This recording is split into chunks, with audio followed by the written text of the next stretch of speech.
Gjykata e apelit kalon në qeli Gjon Shkambin dhe punonjësin e sigurisë Banush Koxhaj. Ata kishin ankimuar vendimin e gjykatës së Tiranës dhe kërkonin ndryshim të masës së sigurisë. Gjatë seancës me dyert të mbyllura, Gjon Shkambi ka deklaruar se nuk kishte dieni për armën, pasi do e kishte parandaluar ngjarjen.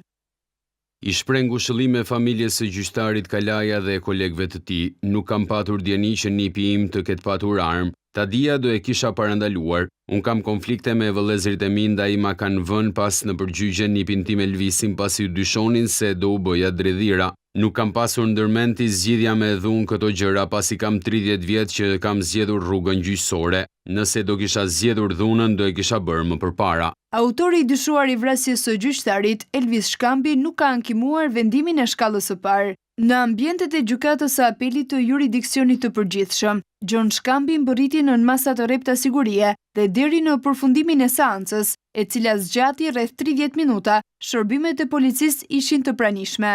Gjon Shkambi akuzohet për vrasje në rrethana të tjera cilësuese e mbetur në tentativë, pasi prokuroria ka dyshime se kishte dieni për planin e nipit të tij, Elvis Shkambi, për ekzekutimin e gjyqtarit Astrid Kalaja. Sapo ky i fundit kishte dhënë vendimin për një çështje pronësie. Në sallën e gjyqit, Elvis Shkambi e qelloi për vdekje gjyqtarin. Gjithashtu ai plagosi babë e birë, Rakip dhe Ervis Kurtaj, palë në këtë proces. Ngjarja tragjike ndodhi mesditën e 6 tetorit në gjykatën e apelit Tiranë.